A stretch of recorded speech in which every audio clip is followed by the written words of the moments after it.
Hi, been a couple of weeks since I've done a video, so I thought it was about time. So I'm going to review two wines. Quite excited, we're going to do orange wines, which is a natural wine. I have two here. I have what I will call a simple orange wine, Pinot Gris from Slovakia, and then a true orange wine from Georgia.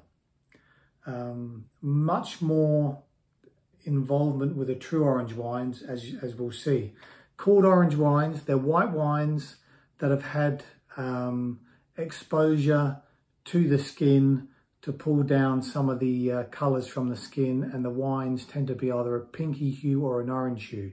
So I'll quickly pour the Gabriels so you can see the colour on that. You can see, like, that is a white wine.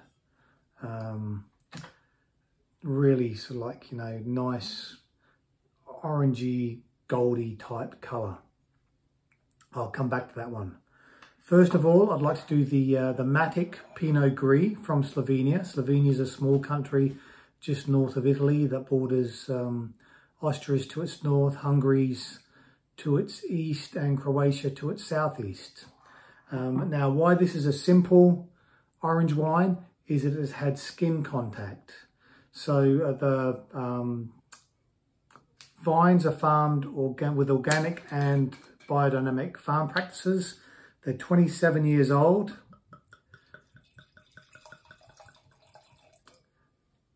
And there's been 48 hours skin contact to that wine. So you can see that is a nice light pink, almost a rosé colour. The difference between these and rosés is that rosé is made with a red grape, orange wines are made with white grapes. So these are have the 48-hour skin contact, then put in a stainless steel tank to mature. And you can see, compared to the Georgian wine, quite a difference in colour there. Let's have a little taste of this. Oh, by the way, this one's a younger winemaker. We received this in our warehouse yesterday, so this is my first time trying this. All dry farmed, all single vineyard. It's a nice, fresh fruit flavours on the nose.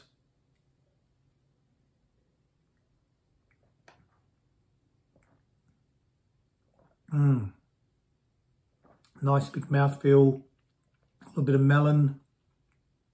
There's such a thing as a white cherry or a white berry. That's what I call it, but really nice and crisp, refreshing.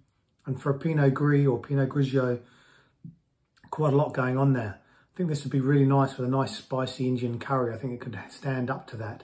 This could also stand up to red meat as well. So if you want to do like a steak tacos or something like that, I think that would be really nice.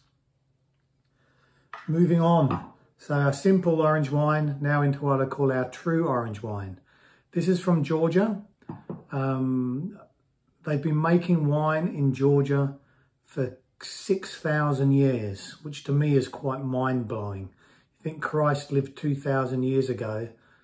They were making wine 4,000 years before that. And they know this because they found old clay pots with remnants of the wine chemicals and also paintings of grapevines on them. So that's what they're surmising. Now with this wine, as opposed to straight skin contact, they use large earthenware pots called curvy.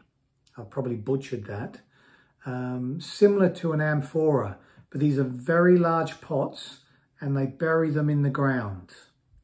They then add the wine or the juice, the skins, the stems, and anything else that goes.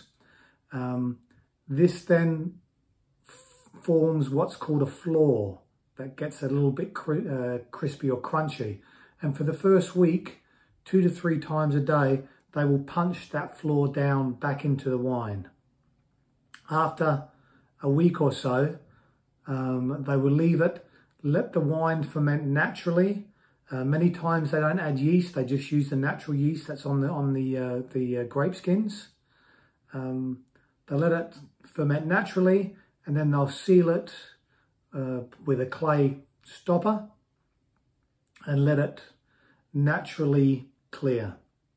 Now, because it's in the earth naturally insulates the wine, keeping it at a constant temperature. And when they're ready to bottle it, they'll open it up and go from there. So let's have a little taste. Like I said, look at that orange, almost sauternish in its colour. Well, it smells like an old white wine with a little bit of, I don't know what that smell is. A little bit of stone fruit, a little bit of apricot almost.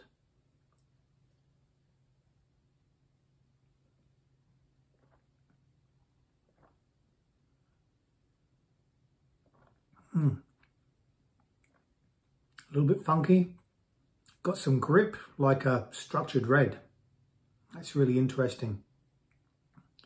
A little bit of apple, quince, if you've had quince jam with cheese, a little bit of quince, and a little bit of a herbal aspect to it. Yeah, really interesting. Now, this is not a wine to sell to your Kendall Jackson Chardonnay drinker. This is a wine to sell to someone who is interested in expanding their knowledge, their taste buds, and learning about unique things. What I would pair this with, I would think some strong cheeses, maybe some nutty type cheeses. You know, a good hefty cheddar would be quite interesting with that too. But with some nice condiments on the side, some nice different chutneys on the side there. Retail wise, the Matic would be around about $15 a bottle.